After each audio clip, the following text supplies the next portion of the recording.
Oi? Outra vez o nosso encontro acontece nesta semana, nesse dia, neste horário marcado para nós nos encontrarmos e falarmos sobre relacionamento, sexualidade, falarmos sobre a vida.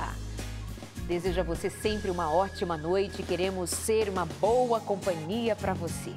Queremos outra vez servir a você, que a nossa conversa seja de algum proveito para a sua experiência, mas você também pode compartilhar com a gente o que vai aí no seu coração. Usando nossas redes sociais, especialmente a nossa página no Face, nós ficamos presentes ali também para conhecermos mais sobre a sua vida, sobre a sua história. Hoje nós vamos falar sobre o ciclo das expectativas, extraído de uma tese de doutorado. Alguém debruçou-se sobre o tema relacionamento, casamento, conjugalidade e a dinâmica da vida num relacionamento estável, mas considerando elementos da contemporaneidade, da vida, do dia a dia, dos embates, que muitas vezes passam despercebidos por nós, mas nos impactam diretamente. E claro que tudo que envolve um relacionamento vai envolver ou vai incluir nisso a sexualidade. Principalmente se nós considerarmos que um relacionamento afetivo, quando duas pessoas estão juntas, querem ficar juntas, casam-se, querem construir uma vida, obviamente um dos pilares de uma relação é o sexo. A sexualidade como um todo. A distinção que nós precisamos fazer em algumas áreas da vida é para nós olharmos, focarmos e cuidarmos de cada uma delas, mas é um todo. Relacionamento, parceria, dia a dia e consta ali também a vida sexual que deva ser atendido. Mas quem busca uma vida sexual satisfatória precisa, antes de tudo, investir num bom relacionamento.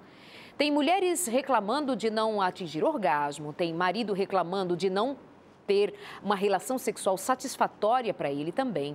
Tem casais muito afastados no que diz respeito à atividade sexual. Muitos casais estão em déficit, estão em dívida um com o outro e reclamam muito do tal do sexo. Mas prestem atenção, vou dizer outra vez, antes de tudo vem o relacionamento. É o olhar, é a troca de experiências, é a confiança e é também cuidar com as altas expectativas, o desencontro das expectativas, dos planos de um com o outro. E hoje eu quero também pedir para que a nossa conversa pare um pouco também em torno do egoísmo, como nós somos egoístas em nossas relações, ou melhor, na vida. Então, chega de egoísmo, vamos pensar sobre isso? Pode ser que estou falando agora para um marido que pensa muito em si, em ser atendido, seus sonhos, seus planos, seus desejos, ou uma mulher.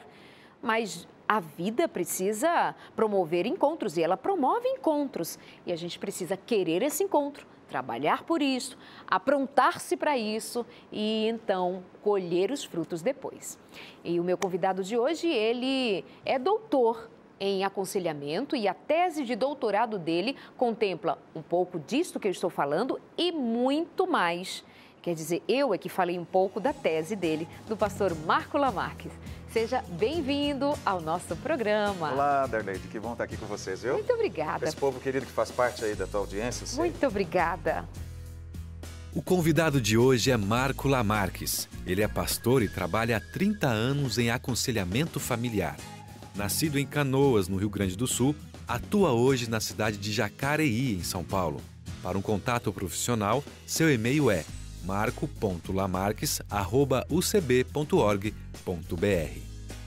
Bom mesmo recebê-lo, especialmente para pensar um pouco da sua tese de doutorado. Agora é doutor em tema da família, em tema de aconselhamento, além de ser um excelente pastor, um excelente conselheiro, se especializou para servir, não é? Parabéns! Deus seja louvado. E você sabe que esse espaço aqui, Darleide, Família Novo Tempo, Sem Tabus, Consultório de Família, foi um grande motivador para a minha dedicação, para o meu estudo, porque nessa hora você fica assim, pressionado de tudo que é jeito do prazo, mas foi muito importante, eu agradeço muito vocês aqui. Que maravilha, muito bom tê-lo para colaborar com a gente sempre. Pastor, Especialmente porque escolheu essa temática, claro que eu li a sua tese e ela é voltada especialmente para um grupo específico dos pastores, que eu até, inclusive, acredito que devamos fazer um programa especial para os líderes religiosos, para os pastores, e aí vamos explorar ainda mais a sua tese. E no meio disso tudo está o ciclo das expectativas, que vai servir a todos nós para entendermos o que não colabora e em que ajuda a ter expectativas dentro de um relacionamento. Bom, primeiramente, expectativa é algo bom, não é ruim. Como também conflito, como alguns pensam, não é algo ruim, é algo bom. A questão é quando nós colocamos o ideal acima do real. Eu explico. Tem aquilo que para todos nós deveria ser o ideal. Vamos dizer para um casal. Um casal tem que ser feliz, esse é o ideal. Mas qual que é a realidade? Existem estágios, existem ajustes, existe um ciclo todo de preparo que às vezes traz frustração, transtorno. Então, quando um casal vai para um relacionamento, ou alguém vai para um relacionamento esperando assim, vai dar tudo certo, ele está vivendo o ideal, mas ele tem que passar por cima do real. Ele não pode viver um roteiro que traçaram para ele. Ele não pode esperar que as coisas vão ser exatamente como ele pensou, porque envolve outra pessoa. E isso, Darlene, está diretamente relacionado na vida da gente, porque você cria expectativas do conjunto de ambiente que você vive. Família, que é um sistema, a sociedade que você vive, o ambiente, a rua que você cresceu, tudo isso influencia você a montar um esquema, que dentro da psicologia, a Harold Beck, que é um especialista nessa área, que é uma referência nessa questão, ele usa a questão do esquema, a teoria do esquema, né? Mas essa teoria do esquema, o que você vê nos outros e como você se vê, você forma também as tuas expectativas. Dentro dessas, algumas vão ser boas, é claro, não há problema, mas algumas vão ser exageradas, vão ser incoerentes, vão ser inalcançáveis. E o grande problema é que a gente vive isso para nós, quando a gente está sozinho, e depois, quando vai para um relacionamento, namoro, noivado, casamento, a gente leva isso com a gente. E o que eu tenho visto, e por que você me perguntou, que me levou a trabalhar nessa direção? Porque sempre eu tenho percebido, e essa palavra é muito forte, sempre, nos momentos de aconselhamento, as pessoas trazendo as suas expectativas e levando para esse relacionamento, inconscientemente, às vezes consciente, essa expectativa e trazendo um transtorno tanto para ela como para o outro. Então, eu entendo que isso, ele é bom, esse ciclo, ou essa questão da expectativa, mas também ela precisa ser avaliada, entendida, não digo assim, abolida, não descartada, tem que se trabalhar nisso aí, entende? Porque expectativas não alcançadas, claro que vão causar frustrações, sofrimento, e isso pode dificultar o avanço positivo de um relacionamento. Sim. Né? Que universo trabalha mais com expectativas e se frustra mais?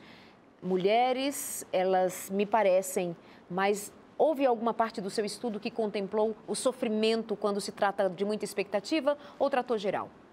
Eu fiz uma pesquisa de campo que abrangeu um grupo dentro do estado de São Paulo. E eu percebi o seguinte, que de certa maneira as mulheres elas desenvolvem uma frustração maior porque elas criam, na realidade, muita referência no emocional. A dependência de uma realização emocional. O homem, ele até que gosta dessa área, mas se não der certo, se tiver a questão sexual só, por exemplo, ou se ele tiver alguém em casa, o trabalho dele está ok, ele chega, ele consegue levar, mas a mulher já não consegue levar. Pela questão emocional, pela necessidade emocional dela. Mas isso não chega a ser assim totalmente definitivo. Você tem muitas exceções hoje. Por exemplo, eu tenho homens frustrados porque eles estão entrando para um relacionamento onde eles esperam, a expectativa deles é encontrar um tipo de mulher e hoje eles estão encontrando outro tipo de mulher. Na questão da independência, na questão das opções que elas querem, pensando nesse respeito. E eu até digo o seguinte, talvez até para quem está nos assistindo agora e tenha vivido isso, um sintoma que eu identifiquei é a síndrome da ideia, as pessoas carregam essa síndrome, da felicidade individual absoluta. Essa é uma expectativa incoerente. A ideia, assim, o outro tem que me fazer feliz. Eu vou para esse relacionamento entre amigos, para o namoro, mas é o outro que tem que resolver meu problema, tem que fazer feliz. E quando eu entro para o casamento, isso acontece. de maneira muito mais intensa. Então, é uma expectativa muito incoerente. E isso é muito comum com relação às pessoas hoje. É verdade. Eu tenho trabalhado também, eu tenho te falado aqui, Darlete, que eu trabalho com noivos há 30 anos, com seminários para noivos. São 3 seminários por ano que eu faço. Eu sempre pergunto para os noivos por que eles estão lá, por que eles querem casar. Sempre, a maioria responde, ou todos respondem, eu quero ser feliz. Mas o que ele está dizendo? Eu quero que o outro, eu dependo do outro para ser feliz. Então, na realidade, ele tem que ir para o casamento porque ele é feliz e ele quer ser mais feliz. Eu tenho que casar porque eu sou feliz, não porque eu quero ser feliz. Ah, pastor, mas isso parece muito vago, isso parece muito filosófico. Mas é a realidade que tem muita gente vivendo. E aí, por que eu estou falando isso? Porque ele vai para o casamento e começa a cobrar do outro. Não, o outro, ela tem que me fazer feliz, ele tem que me fazer feliz. Então, para me fazer feliz é o quê? Felicidade individual absoluta.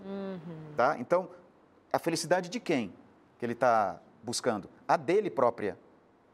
E é absoluta. Não importa o que o outro faça, o que o outro tem que deixar, o que o outro sinta. Eu quero ser feliz e ponto. E não é assim que funciona. E aí você vem com isso mais forte ainda quando se trata da relação sexual. Exatamente. Você entra num campo porque você tem hoje, no contexto da mídia, você tem no contexto até hoje dos pensamentos aí, de gente filosofando por aí, e anda até colocando como alternativa e solução para casamento a questão sexual. Né? Se apimentar mais, como alguns dizem, se entrar na parte do sadomasoquismo, se entrar até na questão da traição ou da pornografia, eu vou ser feliz, eu vou conseguir realizar meu casamento.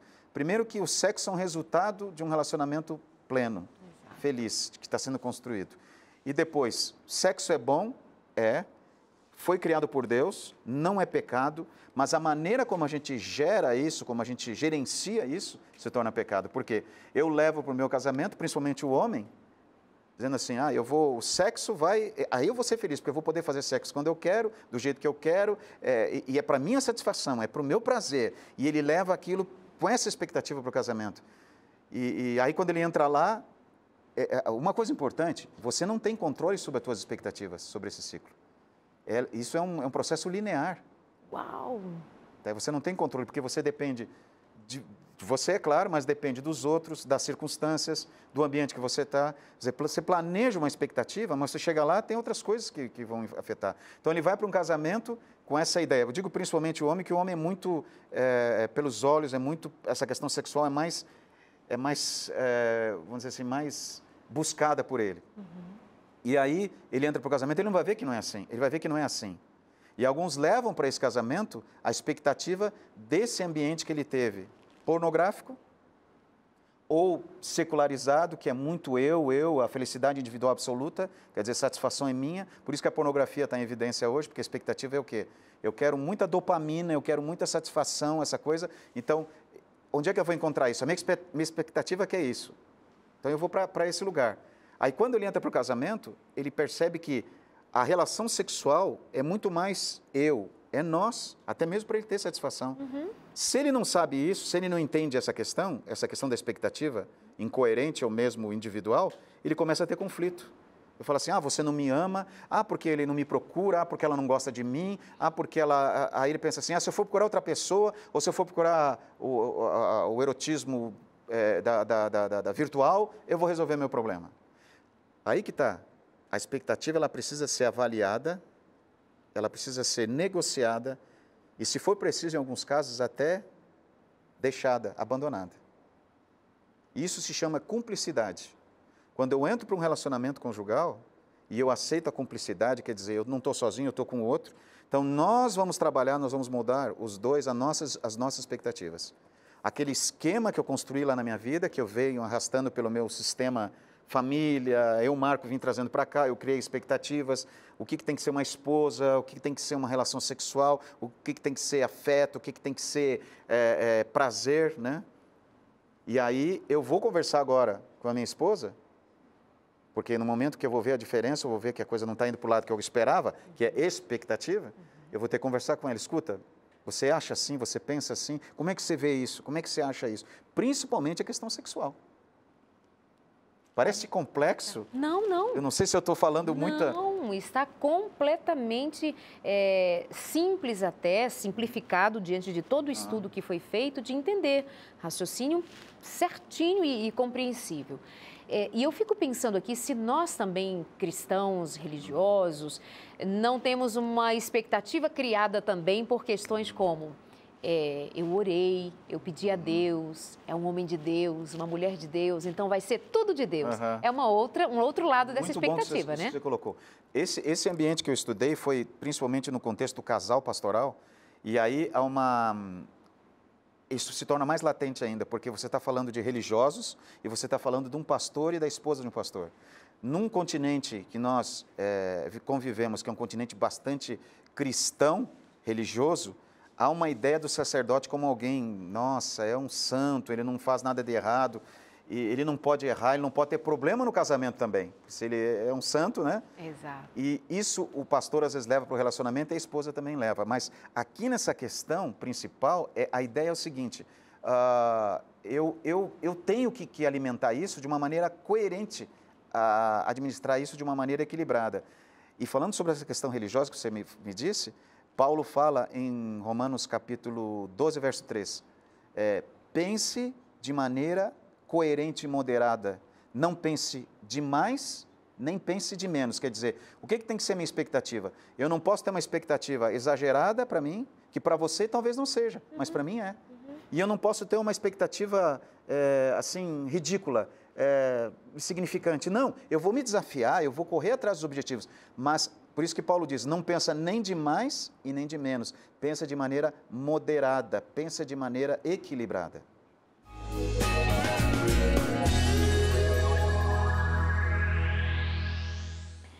Pastora Lamarques, eu acredito que deva ser ainda necessário nós aprofundarmos um pouquinho mais ou ampliarmos essa ideia que muitas vezes nós, no ambiente cristão, já que a sua tese de doutorado contemplou especialmente esse universo, especialmente os líderes religiosos, mas também, muitas vezes, as meninas, os meninos da igreja são ensinados a orar para buscar o marido ideal, para encontrar a pessoa certa. É o homem de Deus. Darleide, tal rapaz, ele é assim, tal, ele é de Deus. Pastor, tal moça, será que é de Deus? Aí nós vamos para dentro de um casamento achando que vamos encontrar uma pessoa santa, mas ela é uma pessoa normal. Espero que seja santa, em santificação, mas era uma pessoa que ainda tem defeitos e tal. E isso contribui gravemente, e eu me recordo nesse momento, inclusive, que muitas dificuldades na área sexual. Sim. Se preservou, se guardou, mas tudo com muito medo, tudo com muito pavor, tudo com, ai Deus, é muita santidade, sexo não, tal. Isso pode influenciar demais na boa convivência de um casamento se eu dispensar pensar que eu orei, pedi, orei, jejuei, Deus cuidou de mim, me levou no relacionamento, eu tomei decisões e essa pessoa não é perfeita. Então, isso é muito importante que você falou. Primeira coisa, vamos abordar essa questão da minha oração, do meu pedido para Deus para me ajudar na minha escolha. Tudo bem, isso é certo, isso é positivo e Deus se agrada disso. Mas nós temos que entender que esse é um lado meu e Deus. O outro lado qual que é? Do outro lado vai ter uma pessoa que é de Deus, que tem princípios, que isso é necessário eu olhar, só que é uma pessoa de carne e osso. Então, vai ter os problemas, vai ter os defeitos, vai ter as dificuldades também.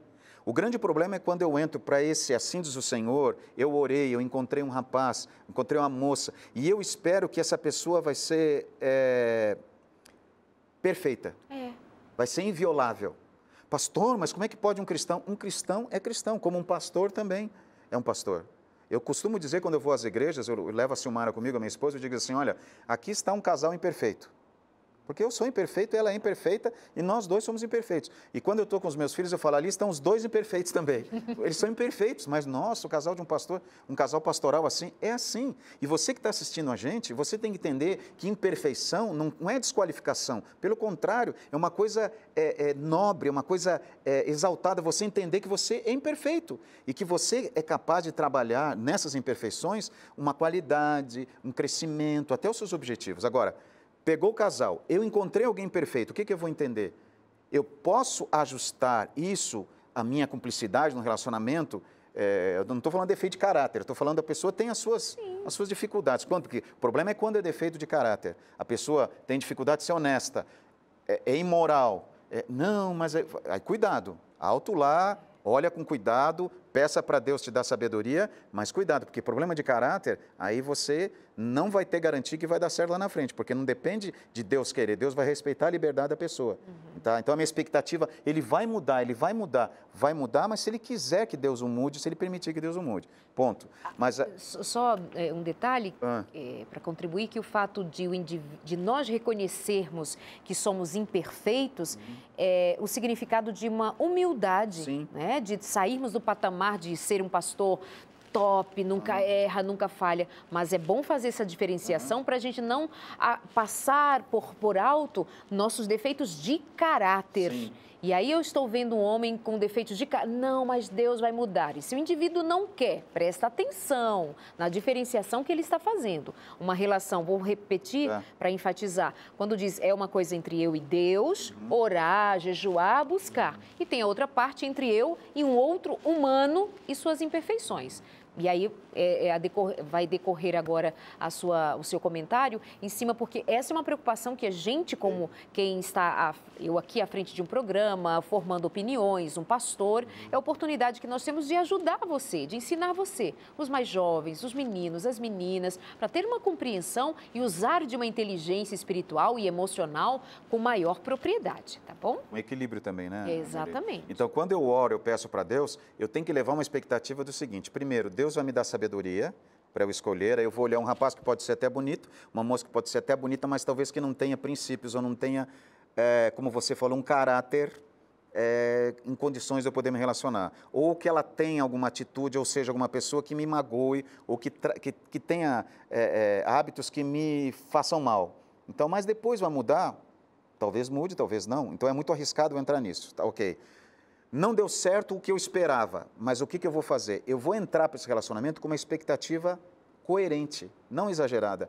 Isso, é um rapaz, é uma moça que eu orei, gostei, tá. Agora, ele pode ter isso, ele pode encontrar essa situação, ele pode chegar nesse nível. Não quer dizer que eu perdi a esperança, que tem que ser com ele, ou que eu perdi meu tempo, que eu não vou encontrar ninguém. Não, é namoro. Eu vou então, não deu certo, vou procurar outra pessoa. Agora, Deus não tem alguém numa redoma de vidro para você. Alguém no mundo foi separado por Deus por mim. Não existe isso.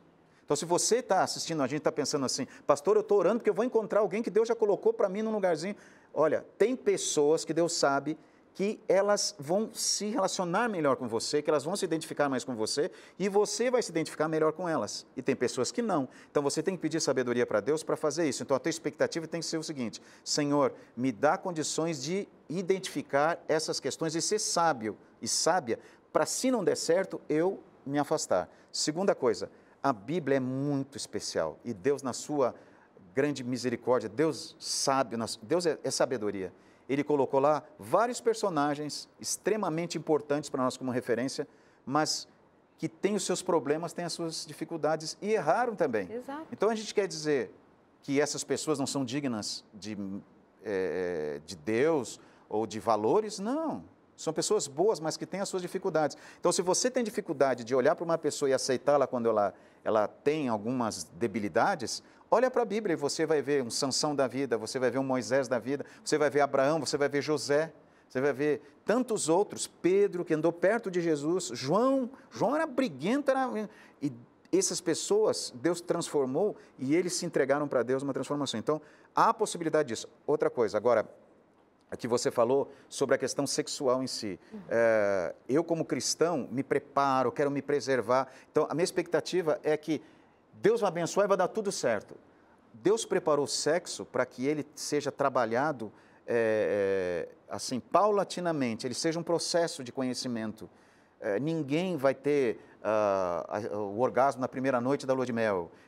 Mas será que eu não consigo? Principalmente os rapazes, não, eu tenho que mostrar que eu sou homem, que eu sou tal, que eu vou conseguir dar conta, que eu vou deixar a minha esposa satisfeita e com os olhinhos felizes. Não, é um conhecimento que vai aos poucos acontecendo. Por que a pressa? Você vai ter muitos momentos durante a vida para curtir a sexualidade um do outro. Então aproveite a lua de mel para momentos muito especiais de intimidade um com o outro. Saiam juntos, uma boa conversa, vão a lugares pitorescos, que aquilo marque a vida de vocês, porque as lembranças vão ficar. Então esse é um momento muito especial para marcar época, para marcar episódio, para marcar situação. Então jantares especiais, conversas bem significativas, vão a algum restaurante bacana que marque, grave o hotel onde vocês estão hospedados, né? Façam coisas juntos que tragam significado para a vida de vocês, que tragam memórias, lembranças especiais, comam algum tipo de alimento que marque esse encontro especial de vocês. Vocês precisam preencher esses dias, chamados de lua de mel, com coisas, com atividades significativas que possam ficar gravadas na memória de vocês e que isso vai fazer diferença ao longo da vida e ao longo da existência.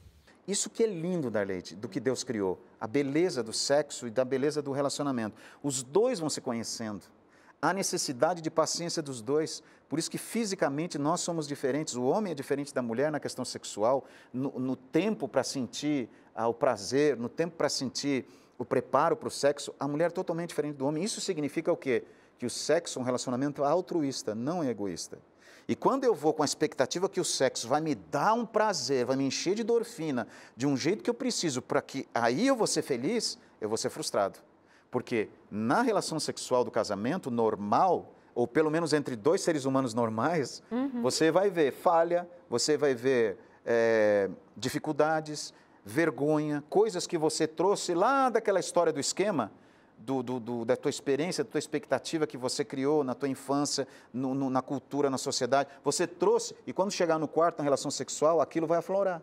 Então, ela talvez tenha medo de você, você talvez tenha medo de não conseguir atender a esposa como esperava, ou ter a satisfação sexual como gostaria, ou a mesmo ter uma ereção normal, você fica com vergonha. Então, se você não trabalha já no namoro, não a questão sexual, estou dizendo, mas a questão o que você pensa, quais são as tuas expectativas com relação a mim? Falar sobre isso. Quais são as tuas expectativas com relação a eu como noivo, como marido? Aí, quando noivado, quais são as tuas expectativas com relação a filhos? A nós construir o nosso lar. Você acha que a gente tem que casar já com um imóvel próprio? Porque meus pais casaram com imóvel próprio. Então, você acha que eu tenho que ganhar suficiente para você não trabalhar? Ou você acha que se você trabalhar vai ter problema? Então, são coisas que nós temos que discutir. Exatamente. E você só sabe da expectativa do outro, Darleide, quando você pergunta. E enquanto namorados, estão só namorando, se conhecendo, talvez não seja necessário ainda abrir questões mais íntimas, né? Mas vai entrando no noivado, já tem o planejamento, ficam noivos, vamos conversar sobre. Exatamente. O conversar sobre não é estimular o outro para fazer sexo, não é se expor, não é dar liberdade para o que é ainda, segundo a nossa fé, sexo é pós-casamento, mas antes disso nada impede um casal cristão, noivos, com bons ideais, com bom planejamento, conversar é necessário. É exatamente o conversar sobre com maturidade que vai fazer com que vocês trabalhem melhor o encontro dessas expectativas. Vai que a moça, sei lá, é tímida, tem vergonha, tem medo. Tem meninas que morrem de medo da noite de núpcias porque disseram para ela que dói, que machuca e etc, etc. Se não houver esse diálogo entre o casal, olha o desencontro que pode dar. Ela com medo e ele todo felizinho querendo. Até mesmo porque ela, por exemplo, pode ter vindo de uma experiência negativa da mãe. Exato. Porque a mãe foi maltratada pelo pai, ou não gosta do pai, ou sei lá o quê.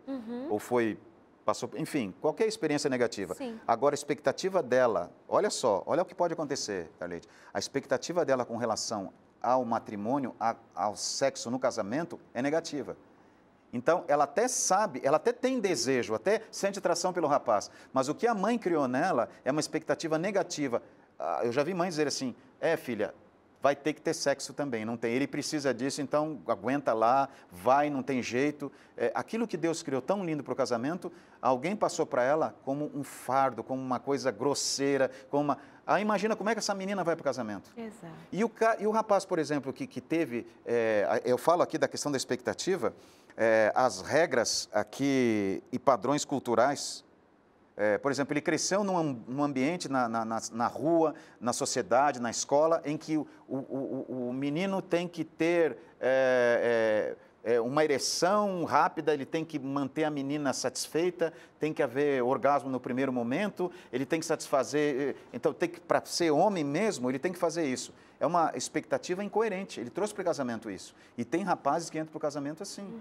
Muito em função do erotismo. Não que o erotismo não seja importante. O erotismo é importante no casamento. Mas excessos, distorções, ou mesmo a influência da pornografia, do meio, que é um meio comercial, hoje que se tem na mídia, aí, se tem no ambiente virtual, o camarada leva aquilo, da experiência que ele teve na frente da tela do computador, para o casamento, achando que a esposa vai ser como aquela atriz que ele alimentou, que ele se viciou, como aquela moça que fazia tal coisa, que tinha... Então, essas são expectativas incoerentes que precisam ser conversadas. E as mulheres que se veem na obrigação de ser como aquela outra, exatamente, que ela viu na cena, ou no filme, ou na novela, na TV, aquele corpo, aquilo... Ou seja, todos estamos afetados, né? Incoerente ao extremo. Incoerentemente ao extremo. Então, isso, Darleide, aí você falou sobre a questão do noivado. Eu aconselho os noivos a conversar, por exemplo, com planejamento familiar. Perfeito. Que tipo de método anticoncepcional a gente vai usar? Isso tem que ser conversado, porque a moça tem expectativas de ter filhos daqui 3, 4 anos. Não, eu quero fazer terminar minha faculdade, fazer um mestrado. Ele não. A família dele, ele cresceu numa família onde tem bastante criança. Os pais tiveram filhos logo. Ele viu os irmãos junto com eles, ele cresceu no meio dos irmãos. Ela não. Bom, hoje em dia nós temos uma variedade enorme de métodos contraceptivos. E a principal forma de classificá-los é como sendo hormonais ou não hormonais, ou seja, os que levam hormônios e os que não levam hormônios. Dentre os métodos que não levam hormônios, nós temos os métodos de barreira, por exemplo, que são a camisinha masculina e feminina e o diafragma. Existe também o espermicida, que muitas vezes é colocado junto com o método de barreira para aumentar a sua eficácia. Nós temos também os métodos naturais, que são, por exemplo, o coito interrompido e a tabelinha, método Billings, que são métodos mais naturais. Temos também o DIU de cobre e temos os métodos cirúrgicos, que são a laqueadura tubária e a vasectomia. Dentre os métodos hormonais, nós temos as pílulas. E aí existe hoje uma variedade de fórmulas diferentes para se adequar à realidade e à necessidade de cada mulher. Nós temos também a pílula do dia seguinte, que é considerado um contraceptivo de emergência, não é para ser usado de forma regular. Temos ainda os anticoncepcionais injetáveis, temos o anel vaginal, temos o adesivo. E ainda existem hoje alguns métodos considerados de longa ação, que são os chamados de LARCs, que em inglês vem da sigla Long Acting Reversible Contraception, ou seja, métodos de longa ação reversíveis. Dentre eles nós temos os implantes subcutâneos e o DIU hormonal. Como vocês podem ver, a variedade é realmente muito grande. Cada um desses métodos tem suas vantagens e desvantagens, riscos e benefícios, eficácias diferentes e contraindicações diferentes também. Por isso, o ideal é que você converse sempre com o seu médico, discuta com ele quais as suas necessidades, fale dos seus riscos, dos seus medos, para que vocês juntos consigam decidir qual é o melhor método para você. A individualização do atendimento é sempre a melhor solução. Então, ela quer se casar, mas ela quer ter só uma criança. Então, ela leva para o planejamento familiar, a expectativa é o seguinte: eu vou ter só um filho. E ele vem de uma família grande. Agora, imagine esses dois, quando entram num relacionamento matrimonial, disseram sim diante do pastor, do sacerdote, seja quem for, e vão para o casamento. Não conversaram sobre essa expectativa. Agora ele chega e fala assim: e daí, quando é que vem nosso filho? Credo, calma, peraí, eu quero primeiro terminar minha faculdade. Opa, mas você não me falou nisso, eu quero ter filho logo, porque a minha mãe lá em casa... Aí imagina o rolo que vai dar isso. Ou eles entram para o casamento esperando assim, que não vão ter filhos. Que ele quer primeiro, vamos dizer, quer construir, quer comprar a casa dele, quer construir a carreira profissional dele, e ela quer ter filho, porque ela precisa, ela quer ter aquele cheirinho no colo dela, amamentar, ela quer aquilo. Tem esposas que precisam disso. E não tem isso. Então, o noivo e a noiva, quando conversam sobre isso, a questão afetiva, a questão familiar, financeira, sexual, E quando se conversa isso? Quando se fala. O que você espera? Aí você vai dizer assim, olha, não posso te dar isso, mas eu posso te dar isso. Serve para você? Ou não, para mim serve. Ah, mas lá em casa minha mãe e meu pai sempre, o almoço era todo mundo junto. Mas eu não posso fazer isso, porque a minha empresa é a 1h30 de distância daqui de casa, eu não vou poder almoçar com você todo dia. Ah, mas tudo bem, mas só que ela leva aquela expectativa para o casamento. Você entende? Nós estamos falando de coisas simples que podem trazer grandes extremos, principalmente quando eu parto do seguinte, o ideal acima do real. Ah, mas você não tem que ter critério, você não tem que ter princípio. Eu não estou falando que você tem que quebrar princípio, eu estou falando que você tem que administrar a cumplicidade, quer seja sexual, quer seja familiar, a questão do planejamento emocional, financeira, você tem que planejar a dois. Essa cumplicidade é quando você senta e aí você cria o que eu chamo aqui de conjugalidade, que é a tua identidade conjugal. Quando você tem a tua cara, que só vocês dois têm. Por que é identidade conjugal? Porque nenhum outro casal vai ter o que você tem. Você e o teu cônjuge. Ninguém tem mais. Ninguém tem. Por isso que é digital. Porque você é você e ela é ela ou ele é ele. E aí o que eu falo? Outra coisa também, expectativa. Olha para outro casal e fala assim, nossa, olha como fulano é. Eu quero isso no meu casamento. Espera aí. São pessoas completamente diferentes. Lógico. Só que daí começa a cobrança. E eu vejo, Darleide, uma coisa muito triste. Eu já vi isso, já presenciei, tanto dentro do atendimento, quanto em relacionamentos, assim, em conversas, em seminários. Ela dizendo assim, ah, pastor, porque fulano não chega nem perto de cicrano. Às vezes o cicrano é um amigo, às vezes o cicrano é um parente, às vezes o cicrano... E ele olha assim, acaba com o camarada ou acaba com ela. Ela nunca vai conseguir ser... Ah, aqui, ó, fulana que canta com a gente, olha como ela trata o marido dela, olha como ela me trata. Minha gente, da onde que vem essa observação? Expectativa frustrada. Em vez de resolver, o que faz? Ataca o outro.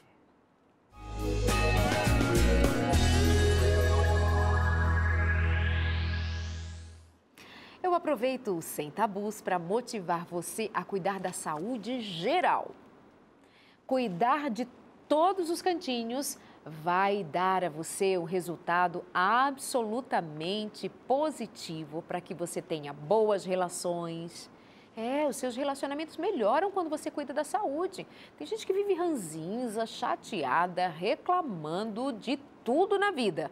Se tivesse um carinho com o próprio existir, fizesse uma atividade física mesmo, que seja uma caminhada, que é maravilhosa, uma caminhada ao redor da sua casa, algumas quadras, já pode mudar muito. Você volta de melhor condição, com um bom humor, um sorriso, suando, toma um banho, sabe? Você faz a mente trabalhar, o cérebro trabalhar a seu favor. Isso melhora teu relacionamento, teu casamento. Mas vive estressado, cansado, chateado, nada presta, nada vai bem. A comida não tem sabor, o sol está queimando em vez de ser gostoso para te trazer bom ar. Se chove, reclama. E se a mulher está de TPM, já quer pedir o divórcio. E se o marido está cansado como ele só? Você já fica irritadíssima porque não está te dando atenção. Se estivesse dando um tempo para se amar, teria mais tempo de amar o outro também. Então, nós criamos a revista Fique Leve. Foi feita por psicólogos, pastores, psiquiatras, todo mundo junto trabalhando para fazer esse material aqui para você. E nós chamamos isso aqui de curso. Ao final de cada capítulo tem um questionário que é para você responder à medida que vai estudando, vai respondendo o questionário e vai mandar para a gente, pelo correio de volta, todos os questionários ao final de cada estudo feito. E nós vamos mandar para você, mostra aqui também, o nosso certificado, é o certificado da Escola Bíblica, aqui da Novo Tempo, assinado, e mais, vai ainda um CD ou DVD da gravadora Novo Tempo de presente para você. O que é isso? Gente, é sinal de que nós estamos interessados em que você vá bem. Não é nem um estudo doutrinário para se tornar adventista. Não, isso aqui é um estudo a respeito da vida. Você merece ser feliz porque Jesus ama você. Tá certo? Que Deus abençoe você. Faz o seguinte, liga pra gente, 0 operadora 12 21 27 31 21, em horário comercial. Comercial é só o horário, eu sempre gosto de lembrar, não vai pagar nada por isso, a não ser, é claro, o custo da ligação. E se for pela internet, o site é novotempo.com/semtabus.mt. Combinado? Fechado aqui entre a gente? E vamos continuar a nossa conversa com o doutor Márcula Marques. Pastor, olha esse recadinho que eu recebi de uma moça. Ela diz assim, graças a Deus pela existência da Novo Tempo. E sou muito grata a você, Darleide, e aos seus programas, porque foi através do seu programa que eu me despertei para a importância de estar com Deus e suportar os desafios do meu casamento, que há algum tempo atrás achava que não tinha mais jeito. E então, o que aconteceu? Eu ia me separar, definitivamente não tinha jeito. Mas quando eu ouvi as palavras ditas, eu fui tocada pelo Espírito Santo. E hoje eu estou com o mesmo marido. Amém, que bom. Parabéns. Ele não mudou nada, ela diz. Parabéns para ela, né? Ele não mudou nada, quem mudou fui eu. Puxa vida. Vocês me mostraram que a separação nem sempre vai ser a saída. E a melhor saída para mim foi eu fazer mudanças. Ela construiu a estabilidade emocional dela. Ela entendeu que ela pode continuar trabalhando com o marido, mas ela entendeu que a expectativa dela, ela pode ser coerente, entendendo que o marido é ele, ela é ela, mas ela pode construir isso e ser feliz. A felicidade dela não depende dele, exatamente, totalmente dele. É claro, quando ele mudar, quando ele crescer, vai ajudar. Mas você sabe que no programa que eu tenho aqui na rádio, todo dia eu digo essa frase, a felicidade do meu relacionamento começa comigo. Eu acredito isso. Pastor, mas o outro, você não conhece com quem eu me casei, você não sabe. Mas assim, a felicidade do meu relacionamento começa comigo. Por quê? Aquilo que existe no outro, Darleide, e faz parte do outro, só o outro pode mudar. E aquilo que existia em mim e faz parte de mim, só eu posso mudar. O que eu quero dizer com isso?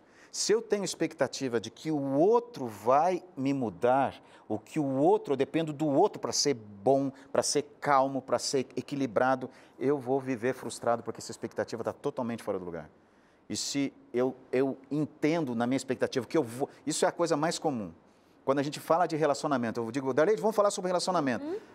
Você pensa em quem, primeiramente? O que é natural você pensar? Em casamento? Não, digo assim, nós vamos falar sobre relacionamento agora. Tá. Em quem você pensa? Eu penso no meu marido. No outro? No outro, Mas nós tínhamos que começar pensando na gente. Eu começo pensando... Não, verdade. Sabe por quê? Porque isso é natural da gente. Quando eu penso em relacionamento, eu penso em quem? No outro, por quê? O outro tem que... O outro vai, o outro. Claro que o outro tem responsabilidade. E você, eu não estou querendo deixar você aqui apertada com o Jota, não. Eu também penso eu penso na Silmara. Não, a Silmara, o que a Silmara vai melhorar? E sabe o que eu escuto às vezes no seminário de casais? Pastor, ainda bem que eu trouxe meu marido aqui. É verdade. Elas falam na hora. Mas só que tem que dizer assim, eu falo assim, ainda bem que você veio aqui, querida, viu? Você precisou vir. Não, mas muitas vezes aqui, né, nas minhas entrevistas e tal, aí dependendo do que vocês estão dizendo, aí eu penso, espero que meu marido já tenha dormido.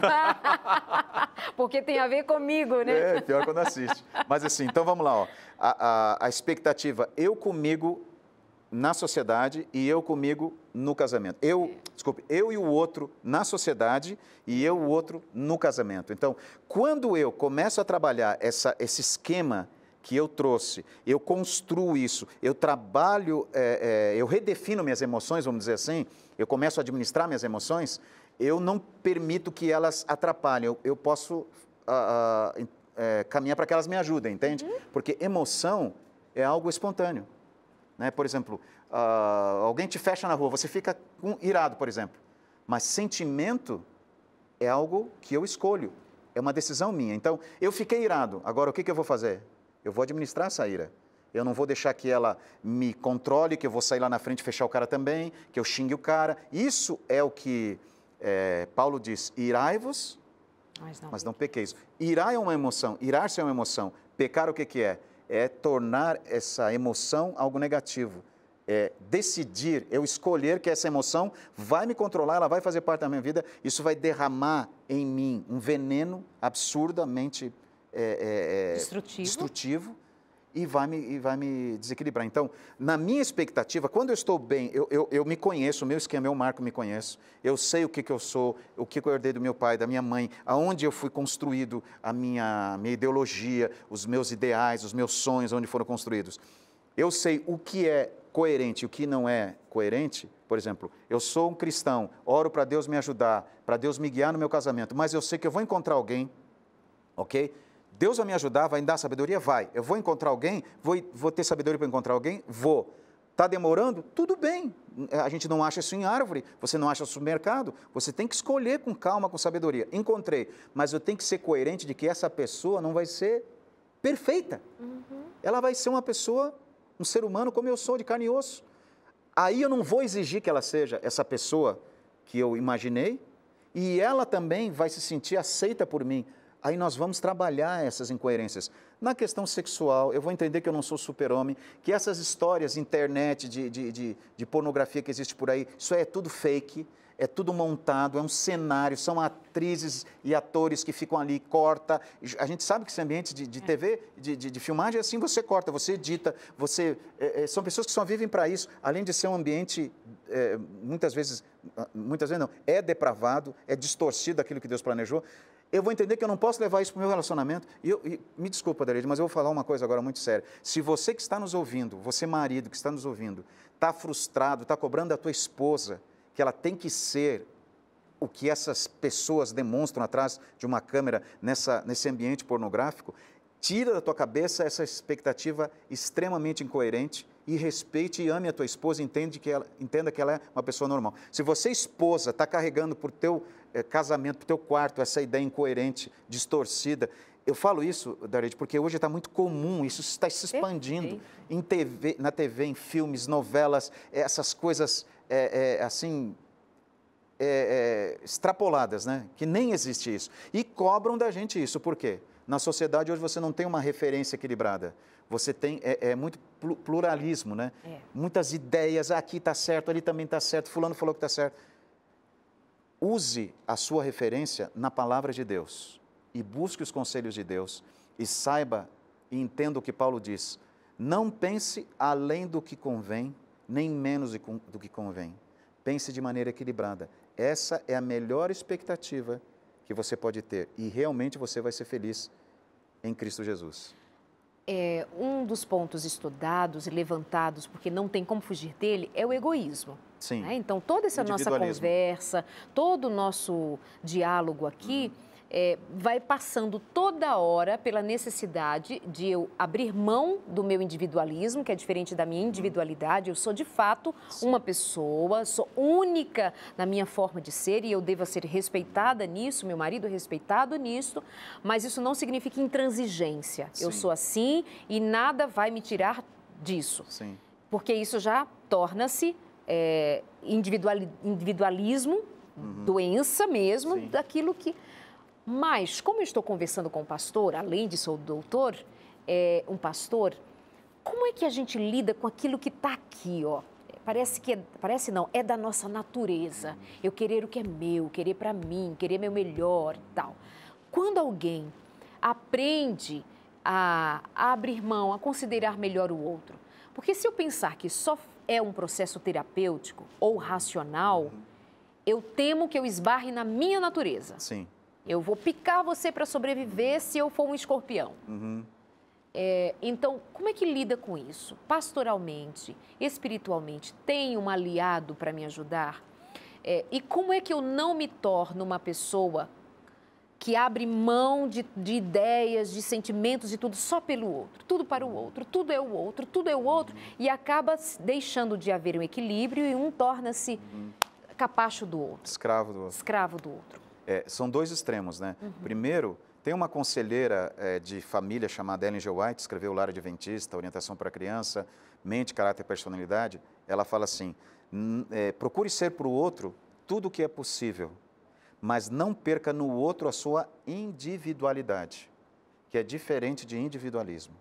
Individualidade é aquilo que você é, aquilo que você te faz feliz, aquilo que aquilo que eu marco, aquilo que é a Darleide, isso é a tua individualidade. Agora, individualismo é quando eu vivo para mim. Quando eu vivo para mim, esse individualismo não constrói nada positivo para mim. Ele constrói algo sempre incompleto. Eu sempre estou atrás de alguma coisa. Ou dependendo que o outro me faça, ou que eu tenha alguma coisa, ou que eu me satisfaça com algum prazer sexual ou até material, enfim. Ele não é completo, ele é passageiro. Então, a pessoa que entra nesse nível, ela é frustrada sempre. Agora, Deus é o nosso Criador, Ele se dispõe a nos ajudar a construir o equilíbrio disso, a viver a minha individualidade sem perdê-la, mas sem deixar de ser altruísta. Então, o casamento foi criado por Deus exatamente como um ambiente, um laboratório para isso. Por isso que Ele fala assim, deixa pai e mãe e se une ao outro para se tornar um só. O que é esse deixar? Esse deixar não é deixar a casa, não é deixar o ambiente da família, não é isso. É deixar o estilo de vida. O que é mais importante antes? Eu era mais importante, agora eu tenho que viver para nós, não só para mim. E isso constrói em mim uma satisfação. Só que isso, como você disse, não acontece naturalmente. Nem mesmo em terapia eu acredito que isso acontece sozinho. Se eu não tiver uma ajuda divina do meu Criador, algo assim, um compromisso entre eu e o meu Criador, e eu permitir que Deus opere esse milagre, isso não é inerente em mim, isso precisa, é por isso que é chamado milagre, e isso aí é construído em mim, eu vou começar a me sobressair sobre isso, sobre essa questão, sobre a minha natureza egoísta. Mas é um processo que demora, cada um tem o seu tempo, mas Deus tem disposição de fazer isso em nós. Até mesmo tem um texto de Paulo em Filipenses 2,13 que ele diz assim, Deus é que opera em vós tanto querer como fazer. Então, quem é que faz eu querer isso? É Deus. Então, isso é obra de Deus. Eu só permito isso. Quem é que faz eu fazer? Quem é que faz eu deixar de ser egoísta? É o poder de Deus. E depois Paulo escrevendo em Efésios, ele fala no capítulo 2, verso 10, Deus é capaz de fazer por vocês muito mais do que vocês pedem e pensam. Aí ele diz assim, segundo o poder que atua em vocês. O que Paulo está querendo dizer aqui? Ele está querendo dizer assim para nós, Deus é que faz, Deus é que opera, mas o que precisa? Você deixar Ele fazer, porque o poder opera onde? Em mim, com a minha autorização, com a minha permissão e com o meu processo de crescimento. E a minha transformação, então, acontece porque eu permiti, eu deixei e Deus faz. Então, isso acontece no casamento, isso acontece no meu relacionamento social, na minha família, e é o que Deus quer hoje para você que está nos ouvindo aqui fazer, e pode ter certeza, isso vai acontecer se você deixar. Guarde isso no seu coração e temos mais um recadinho para você. Aqueles que têm ideias muito elevadas sobre a vida matrimonial, cuja imaginação tem construído castelos no ar, com quase nada a ver com as perplexidades e problemas da vida, se encontrarão lamentavelmente desapontados diante da realidade. Quando a vida real vier com seus problemas e preocupações, eles estarão totalmente despreparados para enfrentá-los. Esperam perfeição um do outro, mas encontram fraquezas e defeitos, porque homens e mulheres finitos não são perfeitos. Então começam a encontrar defeito um no outro e a expressar seu desapontamento. Em vez disso, devem tentar ajudar um ao outro a enfrentar corajosamente a batalha da vida. Doutor Lamarques, muito obrigada, viu? É um privilégio, Darleide. Sempre é um privilégio estar com vocês. Obrigada. Contribuiu e muito aqui ter você na nossa conversa e eu espero ter feito bem, feito em você, provocado em você reflexões. Que Deus te abençoe e a gente se encontra aqui na próxima semana. Esse é o seu Sem Tabus. Até lá!